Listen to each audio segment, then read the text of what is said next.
Prime Minister Boris Johnson relentlessly campaigned for Britain to separate from the European Union on January 31st, 2020. We are going to unite and level up. But untangling a decades-long relationship doesn't happen overnight or in a day. Exit Day, as it's called, was just the beginning of the end. Until the end of 2020, everything will remain the same in Britain, except that 73 British members of the European Parliament will leave Brussels and return to the United Kingdom. Britain will continue to play by the rules and also pay into the EU budget, even though it doesn't have a say in making the rules anymore. I know you're going to miss us. I know you want to ban our national flags, but we're going to wave you goodbye. So while the UK has left the EU, it has entered into a transition period, during which it has 11 months to figure out a long to-do list. And that list includes trade, security, immigration, intelligence, satellites, fisheries, university research programs, environmental laws, and data sharing. Can Britain get all of this done in 11 months? The EU says it's not enough time, but Johnson says it is. Either way, they'll have to prioritize. At the top of the list will be striking a new trade deal with the European Union. So there are 450 million customers on Britain's doorstep, and they will want to continue to trade with those customers. So negotiators in London and Brussels will be hammering out a new trade deal. Britain wants a trade deal. They want sort of zero tariffs, zero quotas. They want this by the end of the year. However, the EU is skeptical of this timeline, because trade deals typically take more than 11 months. Some even take years. They have said, really in a friendly way, that this is pretty much impossible to have a comprehensive trade deal by the end of the year. So we could see something, where we have a thin trade deal or partial agreements, and then rolling negotiations on a variety of other sectors.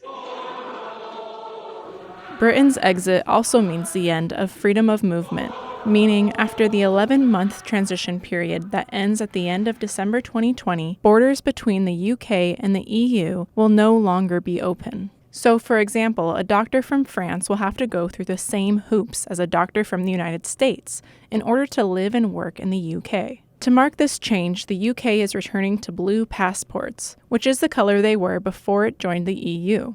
As far as immigration goes, there's still a lot to decide. We don't know exactly what kind of post-Brexit immigration policy the Johnson government is going to unveil. Boris Johnson has frequently said that he would like to have something along the lines of an Australian points-based system. And one of the things this would mean is that European citizens would no longer get preference over other non-EU citizens. But in terms of exactly, what the points will look like, all of that stuff is to be determined. But I think we can probably expect some announcement on that in the next few months. One of the more surprising items on Britain's to-do list is fisheries. Fishing has emerged as a highly emotive issue in the UK. It's not a massive industry, it's not a big part of the British economy, but Britain is a coastal nation and fishing is hugely symbolic. EU countries are allowed to fish in each other's waters, but with Brexit, that might change. British fishermen think that they have very rich waters and they want to take back control of their waters. Now, the EU will fight for access to British waters. If they don't get it, then they could deny British fishermen access back into their markets. Britain's departure from the EU also means it's leaving the treaties that the EU has signed with other countries. The Financial Times conducted a tally, and it calculated that Britain will need to re-sign around 750 treaties. And the British government, for its part, says, this is not a big deal. It can be done pretty quickly. We can add a couple extra lines and rubber stamp it. But either way, it will take a lot of ink. Britain has less than a year to rewire a machine that's operated for more than 40 years. Can they get it all done in 11 months? That might be a big ask. Let's see. I think there'll be a lot of stuff going on behind the scenes. Boris Johnson will probably try to make Brexit as boring as possible, to get it off the front pages, to keep it technical. And there'll be a real scramble to try to get, especially a trade deal with the European Union, its largest trading partner, by the end of the year. If Johnson can't check all the boxes on Britain's to-do list at the end of December 2020, he could ask for an extension.